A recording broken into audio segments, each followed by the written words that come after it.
નમસ્કાર વિદ્યાર્થી મિત્રો, સ્વાગત છે આપ સર્વેનું digital platform Sudhir sir બાયોલોજીમાં.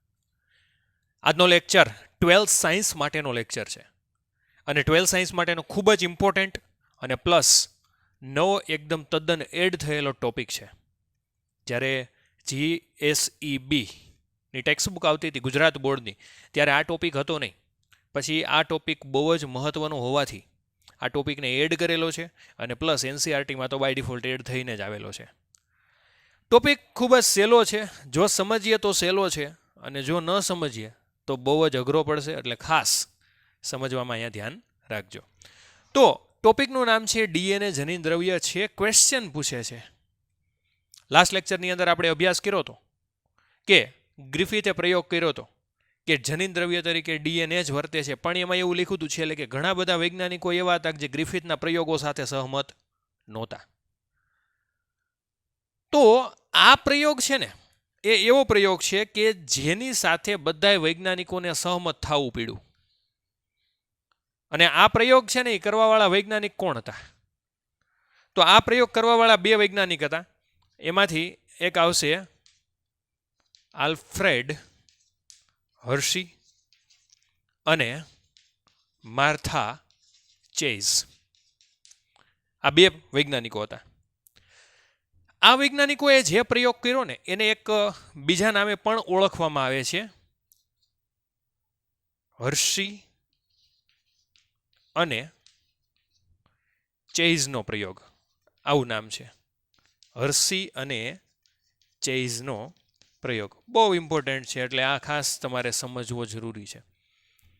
In the case એક્ઝામની અંદર પણ પૂછાઈ શકે. તો આ હર્શી અને ચેઝના પ્રયોગમાં સૌથી પહેલા તો પ્રયોગ એણે કયા પ્રાણી ઉપર કર્યો હતો, મતલબ કયા સજીવ ઉપર કર્યો, કયા સૂક્ષ્મજીવ ઉપર કર્યો? તો આ બંને વૈજ્ઞાનિકોએ છે ને એક વાયરસ ઉપર પ્રયોગ કર્યો. અને એ વાયરસ ક્યાં હતા? તો કે બેક્ટેરિયોફેજ વાયરસ. કેવા વાયરસ હતા? તો કે બેક્ટેરિયોફેજ. હવે આપણને પ્રશ્ન થાય કે આ બેક્ટેરિયોફેજ વાયરસ એટલે શું? તો એવા વાયરસ કે જે બેક્ટેરિયાને ચેપ લગાડે ને એને શું કહેવામાં આવે છે? બેક્ટેરિયોફેજ વાયરસ. એટલે કે એવા વાયરસ કે જે બેક્ટેરિયાને ચેપ લગાડે એને કહેવામાં આવે છે બેક્ટેરિયોફેજ વાયરસ. જનરલી બેક્ટેરિયા છે ને એ આપણા શરીરમાં ચેપ લગાડવા માટે જવાબદાર છે, પણ આ વાયરસ એવા છે કે જે બેક્ટેરિયાને ચેપ લગાડે છે. હવે આ બેક્ટેરિયાને કઈ રીતે ચેપ લગાડે છે? તો ફોર એક્ઝામ્પલ આપણે એક લઈએ, આ રીતે એક ઇકોલાઈ બેક્ટેરિયા છે અને એની ઉપર આપણે બેક્ટેરિયોફેજ વાયરસ છે એને સંક્રમિત થવા દઈએ. આ બેક્ટેરિયોફેજ વાયરસની આકૃતિ.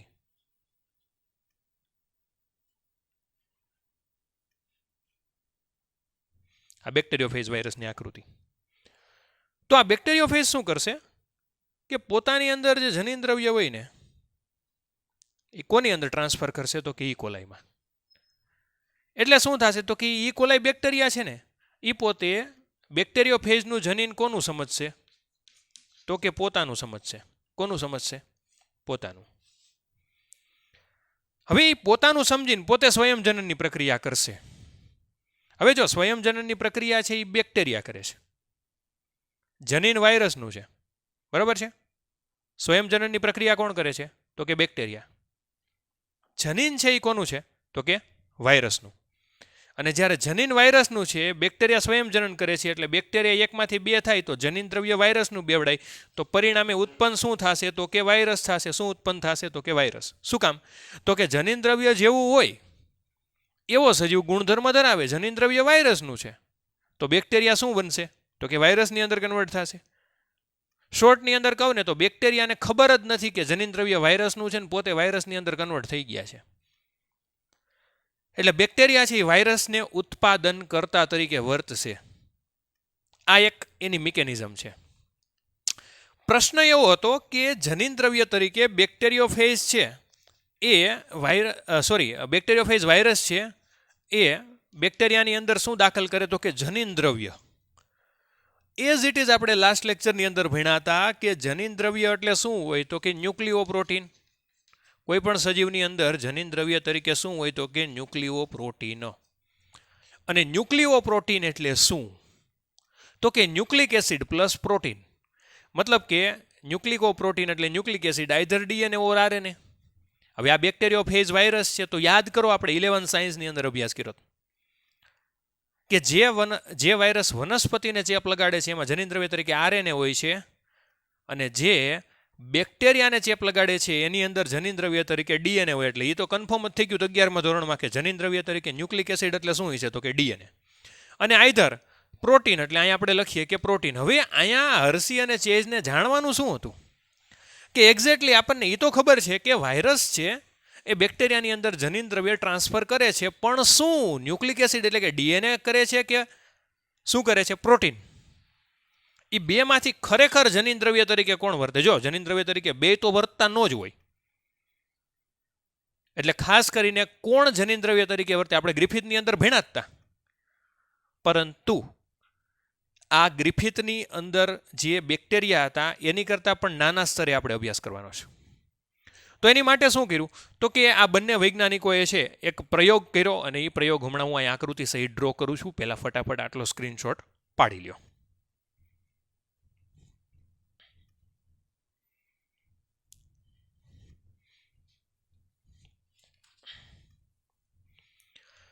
હવે જો અહીંયા હું આટલું ઇરેઝ કરી નાખું છું. હવે આખો આકૃતિ છે ને આકૃતિ સહિત આપણે સમજવાનું છે, ધ્યાન રાખજો ખાસ. હવે સૌથી પહેલાં તો હું અહીંયા બે બેક્ટેરિયા દોરી નાખું. એણે બે બેક્ટેરિયોફેજ વાયરસ છે એ પસંદ કર્યા હતા. એમાંથી સૌથી પહેલું અહીં એક બેક્ટેરિયોફેજ દોરું છું.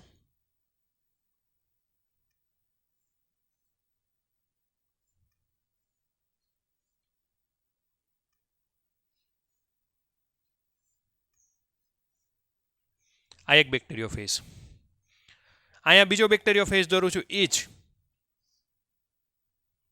પણ આપણે અહીંયા ભણવાનું છે શું તો કે જનીન દ્રવ્ય તરીકે શું વર્તે છે એ. એટલે અહીંયા હું એક બીજો બેક્ટેરિયોફેજ દોરી નાખું છું.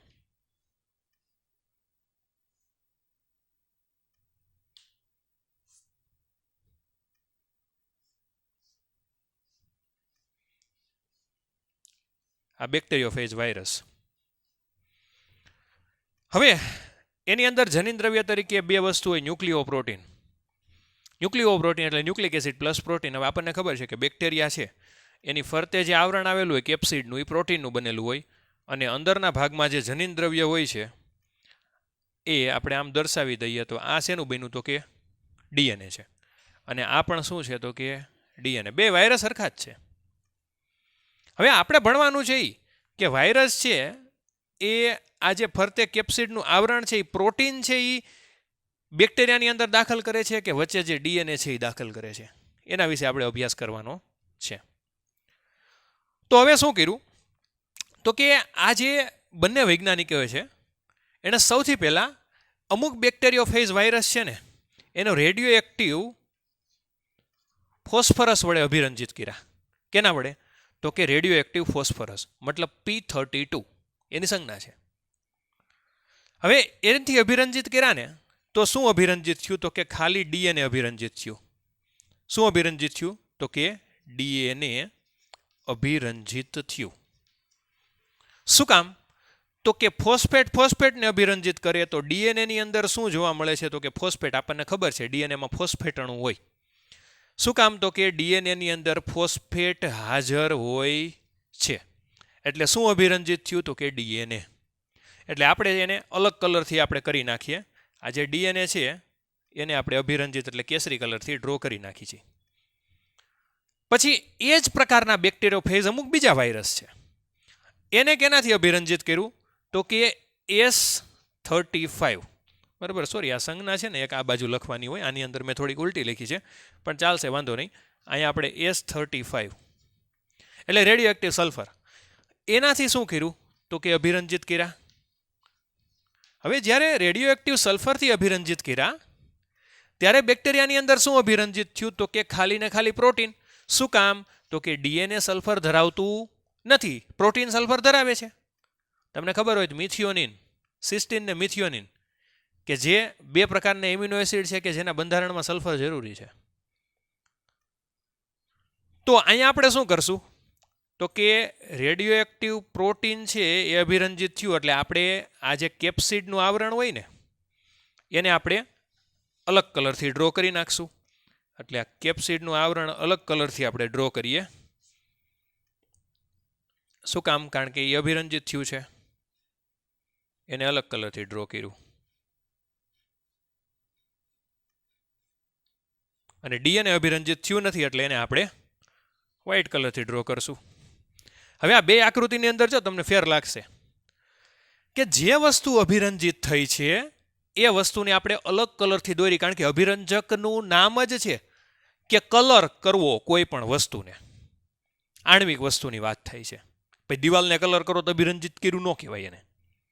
પણ કોષની અંદર છે એ કોઈ પણ કલરફુલ રચના જોવા માટે અભિરંજિત કરવી જરૂરી છે. હવે તમને મનની અંદર એવો પ્રશ્ન થાય કે આ અભિરંજિત કરવાની જરૂર શું? તો એનો જવાબ હું તમને છેલ્લે આપીશ.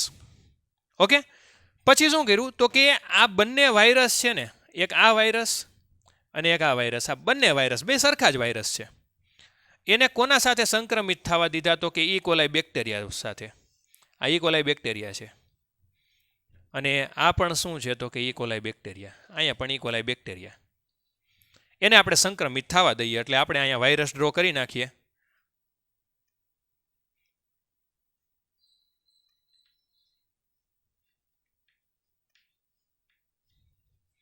અને એની અંદર અભિરંજિત થયેલું ડીએનએ છે એટલે એને આપણે અલગ કરીએ. સેમ સિચ્યુએશન અહીંયા, પણ અહીંયા કલર આપણે થોડોક ચેન્જ કરવાનો થશે.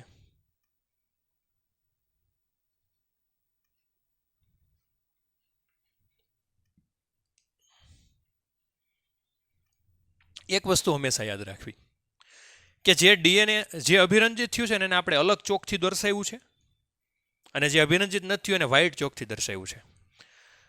હવે થોડીક વાર છે ને આને સંક્રમિત થવા દેવાના. હવે તમે છે ને પહેલો ટોપિક યાદ કરો કે બેક્ટેરિયોફેજ પોતાનું જનીન દ્રવ્ય બેક્ટેરિયાની અંદર દાખલ કરે છે.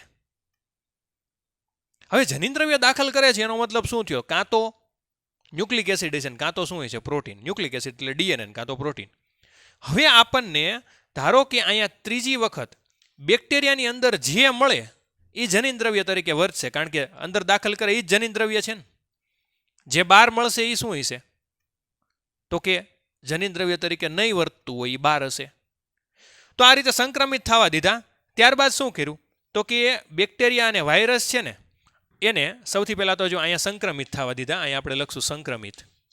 અને ત્યારબાદ શું કરવામાં આવ્યું તો કે એ જ બેક્ટેરિયા છે એને બ્લેન્ડિંગ કરવામાં આવ્યું.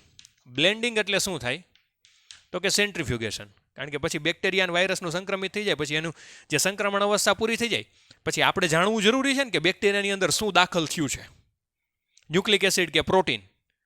તો એની માટે શું કરવું પડે? પહેલાં તો બેક્ટેરિયા અને વાયરસથી અલગ કરવા પડે, કારણ કે વાયરસ એનું કામ તો કરી દીધું છે. એટલે બ્લેન્ડિંગ કરવામાં આવ્યું. એટલે આપણે અહીંયા લઈશું બ્લેન્ડિંગ.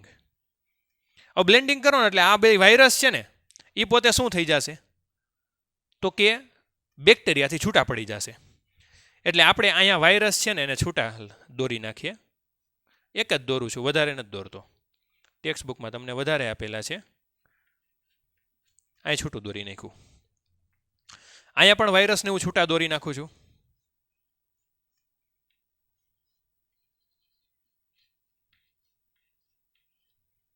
ઓકે, હવે અહીંયા તમને શું જોવા મળશે તો કે જેની અંદર રેડિયો એક્ટિવ ડીએનએ અભિરંજિત થયું હતું ને એ અભિરંજિત થયેલું કેમાં જોવા મળશે તો કે બેક્ટેરિયામાં. અને બાકી બીજા બેક્ટેરિયાની અંદર પોતાનું તો ડીએનએ હતું જ, એટલે આની અંદર પોતાનું તો ડીએનએ હશે જ તે બેક્ટેરિયાની અંદર. તો અહીંયા બેક્ટેરિયાને પોતાનું ડીએનએ જોવા મળ્યું. આપણને સેજે સેજ એવો ડાઉટ થાય આ કાંઈ સમજાણું નહીં હરખું. તો થોડાક એવા ફ્લેશબેકમાં જાઓ. મેં તમને શરૂઆતની અંદર એવું કીધું હતું કે જ્યારે બેક્ટેરિયાને વાયરસથી અસરગ્રસ્ત કરવામાં આવે ત્યારે બેક્ટેરિયાની અંદર તો જનીન દ્રવ્ય હોય જ, પણ વાયરસ શું કરે એનું દાખલ કરી દે એટલે બેક્ટેરિયાનું નષ્ટ થઈ જાય ને એની જગ્યાએ કોનું ફિટ થઈ જાય તો કે વાયરસનું. પણ વાયરસ એના જનીનદ્રવ્ય તરીકે શું નાખે છે, ડીએનએ કે પ્રોટીન? તો એ જાણવા માટેનો તો આ પ્રયોગ છે. ફરીથી આખો પ્રયોગ સમજાવું છું. સૌથી પહેલા એક બેક્ટેરિયાને એક બેક્ટેરિયોફેજ ને બીજા બેક્ટેરિયોફેજ, બે બેક્ટેરિયોફેજ અહીંયા લીધા. એકને સલ્ફરથી ફોસ્ફરસથી અભિરંજિત કર્યું, એકને સલ્ફરથી. ફોસ્ફરસથી અભિરંજિત કર્યું ત્યારે શું અભિરંજિત થયું? તો કે ખાલી ડીએનએ, કારણ કે પ્રોટીનની અંદર ફોસ્ફરસ હોતો નથી એટલે ડીએનએ અભિરંજિત થયું. અહીંયા શું અભિરંજિત થયું? તો કે પ્રોટીન, કારણ કે ડીએનએ ની અંદર સલ્ફર હોતો નથી. તો જે અભિરંજિત થયું એને આપણે અલગ કલરથી દર્શાવેલું છે. હવે શું કર્યું? તો કે આ બંને વાયરસને ઈ કોલાઈ બેક્ટેરિયા સાથે સંક્રમિત થવા દીધા. બંને બેક્ટેરિયાની અંદર તો પોતપોતાના જનીન છે જ. પછી શું કર્યું? તો કે આ વાયરસ એનું જનીન દ્રવ્ય આની અંદર દાખલ કર્યું, આણે એની અંદર જનીન દ્રવ્ય દાખલ કર્યું. પણ આપણને શું જોવા મળ્યું? તો કે જ્યારે વાયરસને અલગ કરવામાં આવે તો આ રેડિયો એક્ટિવ ડીએનએ અંદર જોવા મળ્યું, પણ રેડિયો એક્ટિવ પ્રોટીન જોવા મળ્યું નહીં. નો ડાઉટ આની અંદર આ વાયરસે આની અંદર છે ને ડીએનએ દાખલ કર્યું જ છે, પણ આપણે અહીં ડીએનએ કલર કર્યો નથી એટલે અહીં ડીએનએ આપણને બ્લેક એન્ડ વ્હાઇટ દેખાશે એટલે દેખાશે જ નહીં ટૂંકમાં. પણ અહીંયા તો ડીએનએ આપણે કલર કરેલો છે એટલે તરત જ આપણને ખબર પડી જશે કે આ ડીએનએ આમાં જોવા મળ્યું. તો આના ઉપરથી શું સાબિત થયું? તો કે વાયરસ છે એ પોતે બેક્ટેરિયાની અંદર શું દાખલ કરે છે? તો કે ખાલી ને ખાલી ડીએનએ. કારણ કે જો પ્રોટીન દાખલ કરતું હોત તો આ કેસરી કલર છે ને આની અંદર એ જોવા મળે, પણ એ કેસરી કલર ક્યાં જોવા મળ્યો? તો કે બહાર જોવા મળ્યો. સમજાણું આખી વાત? તો આ રીતે હર્સી અને ચેઝ એણે આ પ્રયોગ કર્યો અને એ પ્રયોગના તારણ ઉપરથી પોતે એવું સાબિત કર્યું કે વાયરસની અંદર જનીન દ્રવ્ય તરીકે ખાલી ને ખાલી વર્તતું હોય તો એ શું છે? તો કે ડીએનએ. બરોબર છે? તો આ રીતે ડીએનએ છે એ જનીન દ્રવ્ય તરીકે થઈ ગયું, એની એક પુષ્ટિ થઈ ગઈ. હવે એના ગુણધર્મ શું છે એ આપણે નેક્સ્ટ લેક્ચરની અંદર ભણશું, અને ખાસ આનો સ્ક્રીનશોટ પાડી લ્યો.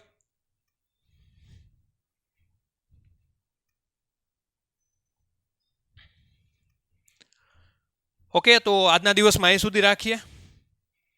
વધુને વધુ ચેનલને લાઇક કરો, સબસ્ક્રાઇબ કરો, શેર કરો. આ ટોપિક છે ને ખાસ સમજજો. મેં તમને જે રીતે સમજાવ્યો ને આકૃતિ દોરતા એ જ રીતે સમજજો. ઇન ધ કેસ નો સમજાય તો મને કોલ કરજો, પરંતુ મૂંઝાતા નહીં. આ ક્વેશ્ચન સમજવો બહુ જ ઇમ્પોર્ટન્ટ છે. બહુ હેલો છે, ગોખવાની કાંઈ જરૂર નથી, પણ સમજજો ખાસ.